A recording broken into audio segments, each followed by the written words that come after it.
Hey, good morning. Eric here.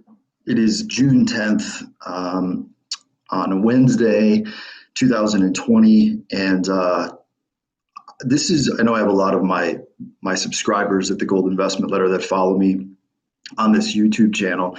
This isn't business. This is societal and political and spiritual and experiential little talk just about some of my thoughts and experiences that have been going on during the times, and specific to COVID.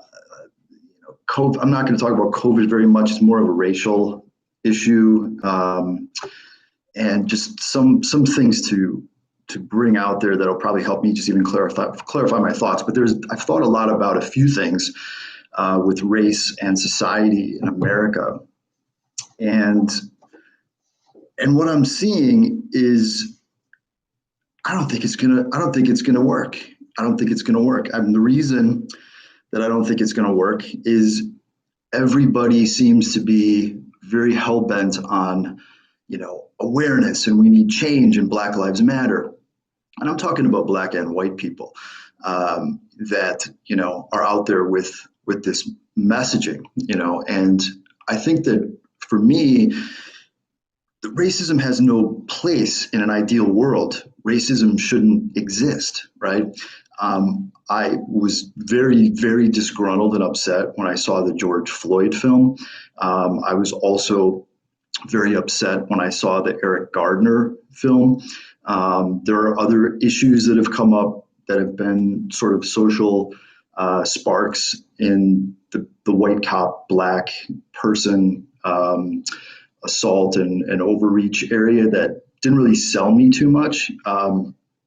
And because there were other things that were going on, and people tend to just once you tip an emotional point, you take a 100% view. And I think that's what I wanted to talk about a little bit, is just the ability to see a bit more of the bigger picture, and to neutralize any emotion that is 100%, when there is no compassion whatsoever for the other side at all, when I don't have any compassion for the other side at all, as much as it may infuriate me with the way that they think or the way that they act.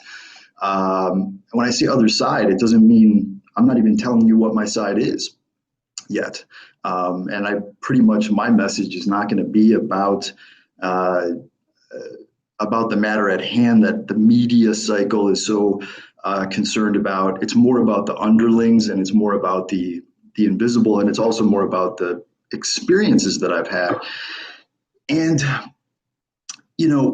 I'm a huge fan of hip hop, okay? And I have been a huge fan of hip hop and rap since I first was handed, there were two cassettes that were handed to me by my best friend from when I was younger. And I want to say this goes back to like 7th grade, something like that. So I was very young. And the first two that I remember were A Tribe Called Quest and Beastie Boys. Okay, so you have Black and White there, but they came up around the same time. And it just sort of introduced me to the rap phenomenon, the hip hop phenomenon. And I titled this talk, Geto Boys to Beverly Hills, because I'm right now looking out at Beverly Hills. I'm on Sunset Boulevard in a new office. I just rented you'd call it a mansion in Beverly Hills.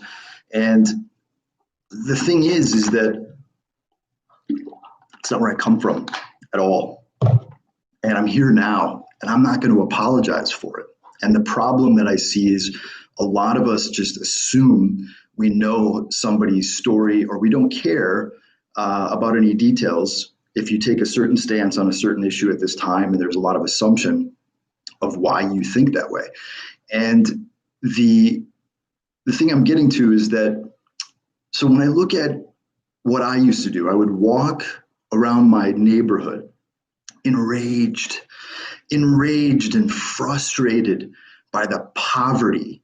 And I say poverty because even though I lived in a suburb, the suburb that I come from it was blue collar, it was mixed, it was by the lake in the south side of Milwaukee, and it wasn't the hood, but it was a little rough around the edges, and And that's to put it a little bit mildly. I mean, around Milwaukee, if you mention Cudahy, Wisconsin, people kind of laugh, because we have this big pork factory in the middle of town, and it's just got this like I think it's the world record for bars on a 1 mile stretch, a bunch of just dive bars that exist there for people that used to get off and punch the clock at the mill all day, and in the industrial tool makers, like was everybody in my family, my grandfather, my uncle, these guys punched a clock. My grandfather was the one I saw who got the gold watch at the end after like 40 years going every day, humping it in this environment. And what would they do? They would go drink to relieve their stress and their frustration. And so that became a big, big problem in my household. And I say poverty again because we were brought up, my mom was the only one who worked as a hairdresser.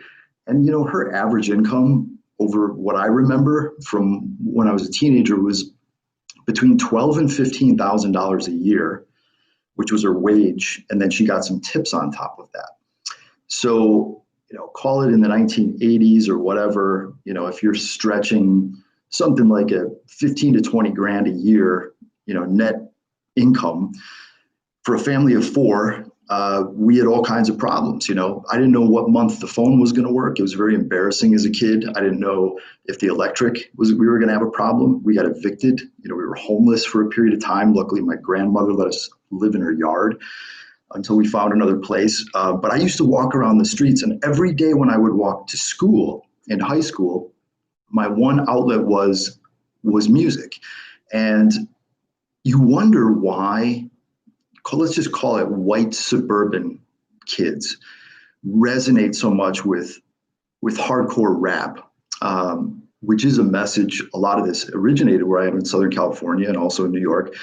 But why would I blast the Geto Boys every day, or N.W.A, or this is the stuff I grew up on.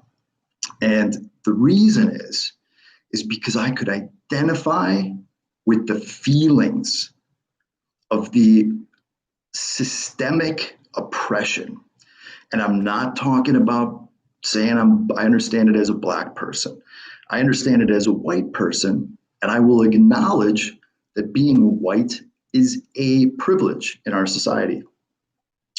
It's also a privilege for you if you were born in America, if you were born healthy, if you were born in the information age where information is accessible to anybody.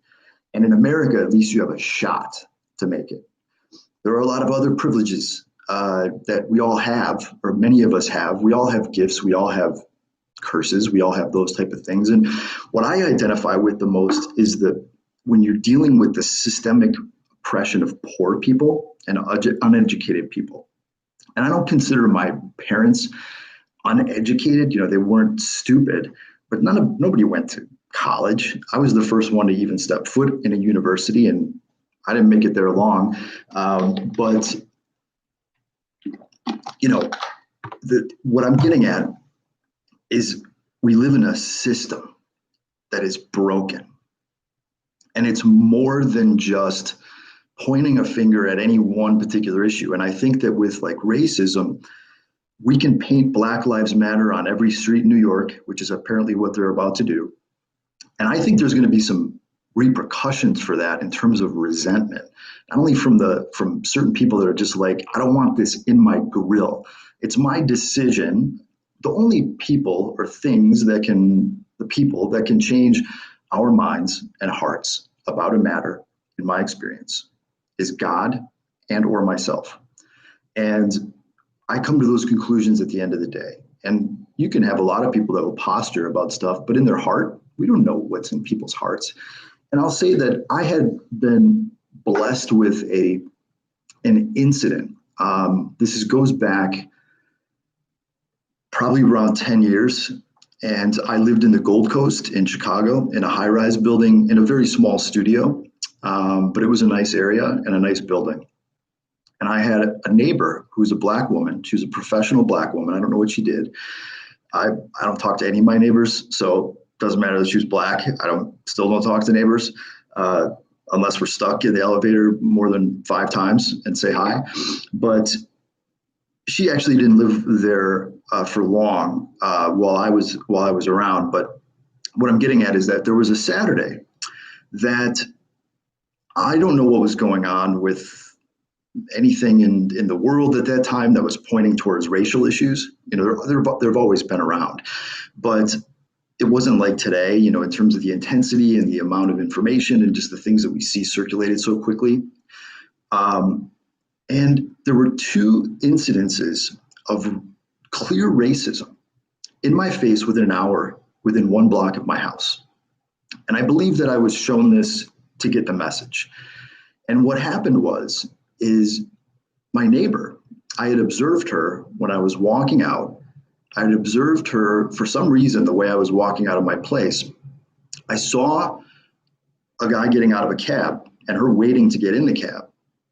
And basically, the cab saying, shut the door, and bolting away, just bolted away from her. You could clearly see he was like, I'm not taking this lady, even though some couple just got out, and it was a white couple, I think, if I recall.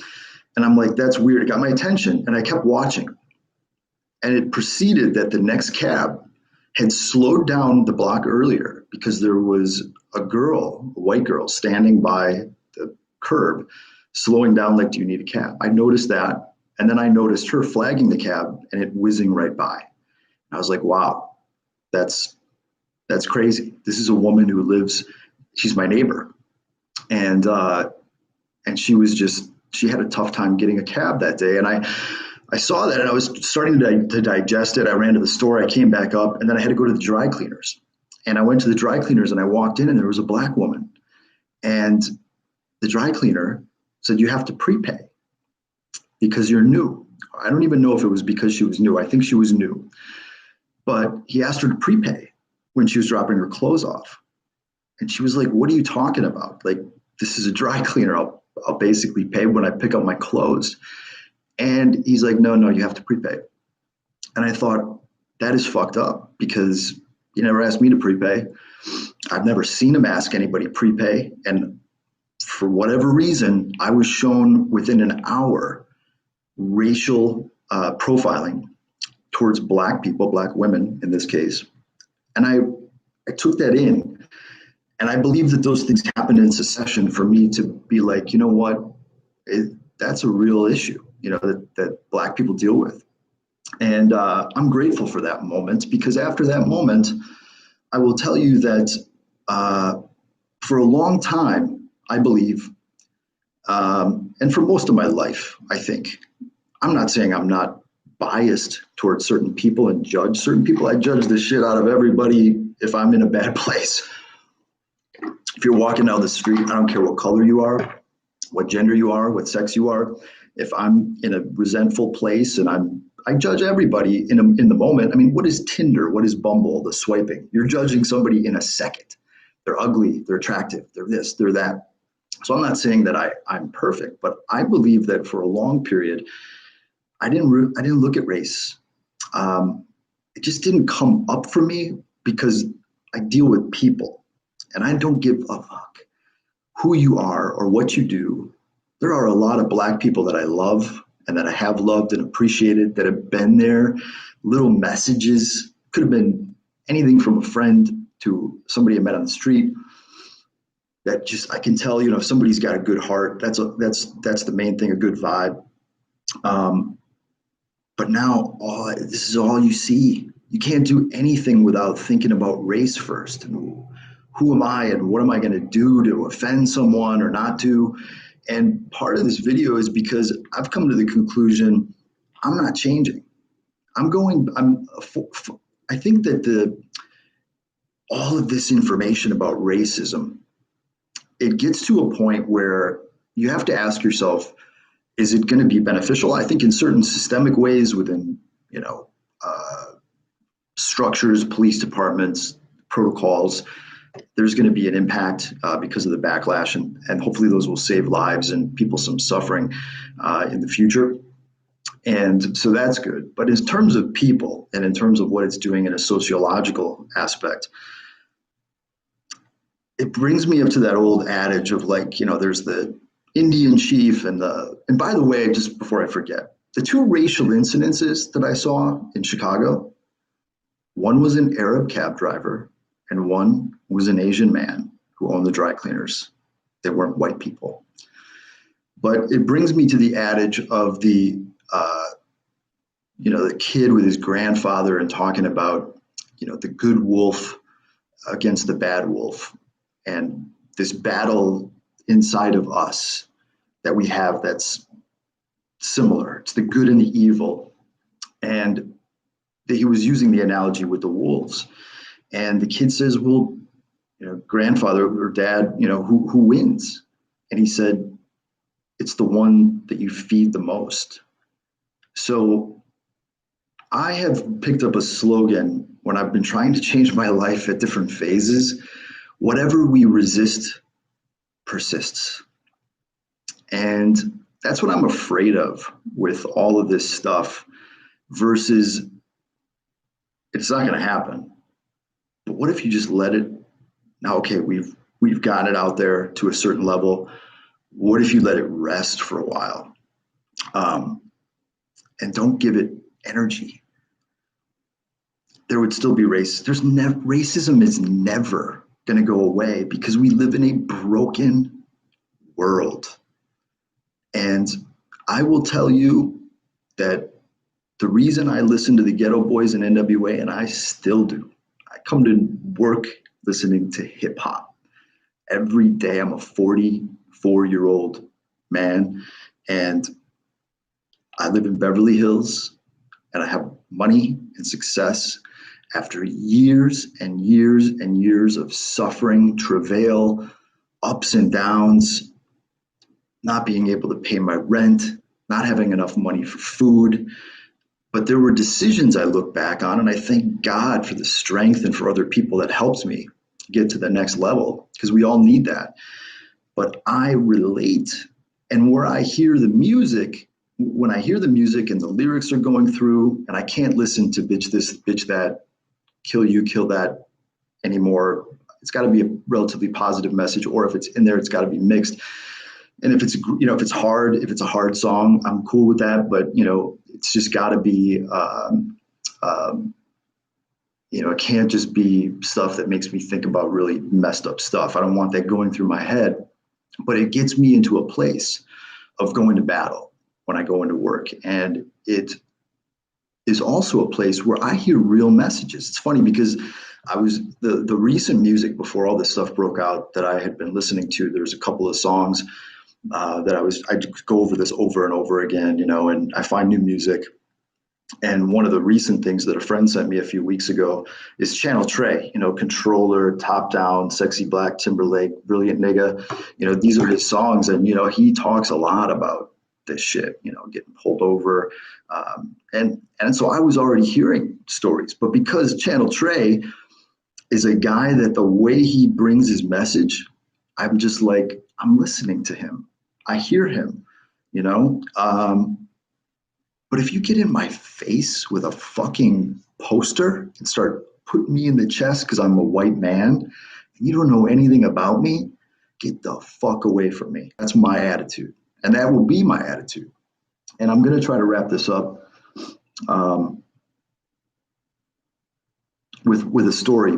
And part of this is what I was thinking about, because right in the middle of this in LA, we've got I just moved here 2.5, 3 weeks ago. We've got the lockdown for Corona, then we had the protests, the riots, and that all blew up. And I had found a canyon near my house to go take the dogs in the woods for a walk. And my assistant came with me from Miami here for a couple of weeks to help me transition. And so we would go out to this place, and it was like our second or third walk. It was probably early evening on a weekday or something, and the park, and a guy who I don't know what his race was. I mean, he was like a mix, or I don't know if he had some Indian in him, or if he was Latin, or just a mix, but he wasn't like a white dude, and he was with a white dude. And he came up on the way out of the park, in the park where he was walking the other way, and he was like, "This is my favorite dog, my dog Phenom, who's a Bernese Mountain Dog." And he tells me that the personality type from Myers-Briggs for that dog is INFJ. I think that's what it was. And I was like, that's interesting. I never heard of a Myers-Briggs personality profile on a dog, but I was like, let me think about that, and I'll get back to you. And it was very friendly, and we just boom kept going. Saw them on the way around, on the way out, and we got into a conversation about the dogs, and it started. And then I pointed to Cara, and I said she's a rescue from Venezuela, and he was like, "How did you get into that?" He was just asking questions, very inquisitive. And we talked a little bit about dog rescue and some of the suffering going on in Venezuela for the people and the dogs. And he goes, "I'm going to throw this at you in the spirit. I hope you know it's coming from a place of love, but this is what I'm going to throw out at you." I'm like, "Yeah, go for it, whatever you want." He goes, "It seems like in America," and he's a dog lover, obviously, or he wouldn't care about talking about personality types in dogs. He's like, "In America, people care more about dogs than they do about Black people." And he goes, "Would you consider with your foundation, maybe hiring a Black person or doing something for the Black community?" And we got into a little interaction out of that. It was very friendly, and we left it at, peace out. And I left the thing, and I'm just like, and I even said it towards the end, I'm like, but coming at it with this approach, I'm like, I don't know, man, like you don't even know what I do. You don't know what I do. You don't know anything about who I am. And if I don't even consider race, much. I don't think I do when I'm whatever it is with my business or whatnot. Why would I start now? And the other problem is that you're asking me to abandon supporting the Venezuelan people, which is my main area of focus, Puerto Rican people, Mexican people, all Latins with Blacks in certainly in Venezuela. And what about them? They're fucking suffering. And he basically said South Central LA is our third world country. And I go, I get that. But I said, I don't know anything about trying to help and give back except for starting somewhere in incremental progress. And you have to stay focused on what you do and your mandate. Otherwise, I don't get anything done. And I like to believe, and there's a lot of things that come to mind with trying to boost Black people that have been in my life, good friendships and things like that, seeing them in the business community. A couple of people come to mind, and I don't know, it's one of those things where it's like, first of all, Black people have a lot of attention right now. Okay. I'm not going to jump. If you believe in something, come to me with it when it's outside of the media cycle. And I will know that you actually care about it and you're doing something. I do the opposite of the herds. This is what I do in my career as an investor. This is what I do in my life when it comes time to go to the grocery store. And this is pre-COVID. This is when I was 21 years old, 22 years old in Chicago. I always either went to lunch at 11 or after 1:15. I never go 12 to 1 because the crowds are there. I instinctively avoid emotional decisions. And because those tend to be bad decisions, especially in the investment world and in my personal life. And if you want to talk to me about a matter that's important to you, please consider, if it's in the news cycle and in the media cycle, I think you're a little too late. If this is just getting you riled up now and you want to put some focus on and pile on with everybody else. David Goggins spoke at my conference. I just love David and his message and his story of, overcoming resistance, and pain and suffering and breaking through and sticking with things. And, the Chris Gardner story, Pursuit of Happiness. When I first read that book, I cried. I cried from that book because he went through a lot of worse shit than I did, from an abuse standpoint, from a racial standpoint, from a fucking single father standpoint, what he did. Unbelievable where he is today. And that inspired me.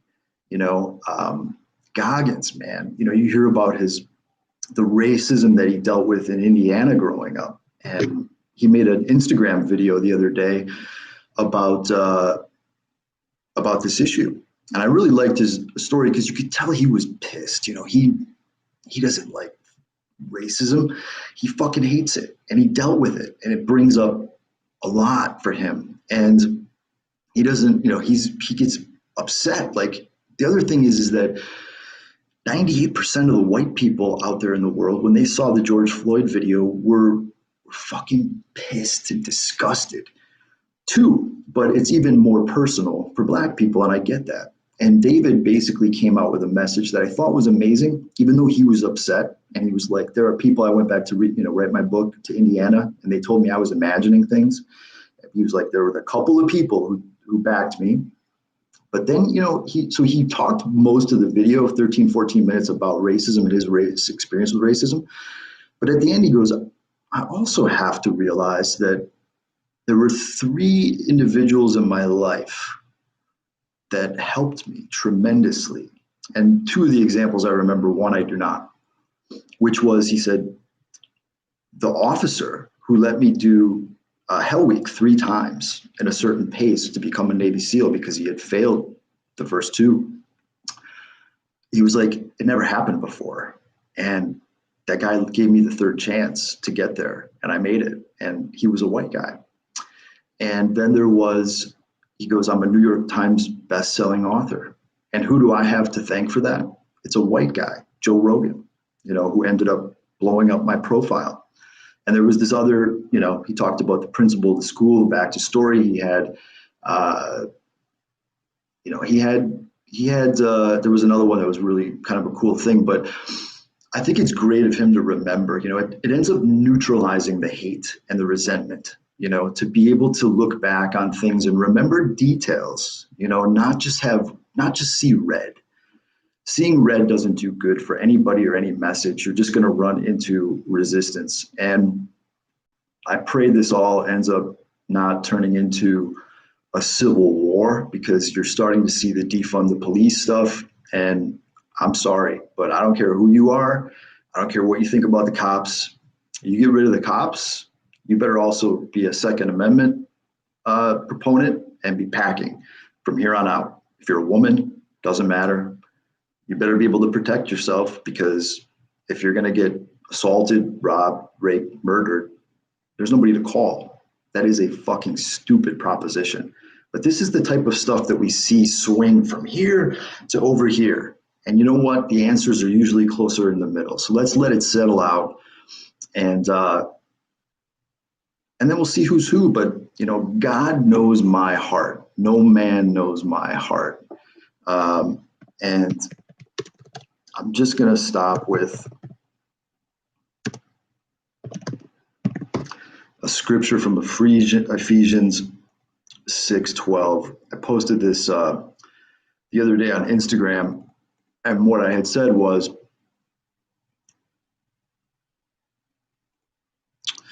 for we're not fighting against flesh and blood enemies, but against evil rulers and authorities of the unseen world, against mighty powers in this dark world, and against evil spirits in the heavenly places. There's another translation I liked a little better. For our struggle is not against flesh and blood, but against the rulers, against the powers, against the world forces of this darkness, against the spiritual forces of wickedness in heavenly places. And what I ended up putting in my Instagram was, are we even shooting at the right targets? And then I hashtagged not even close.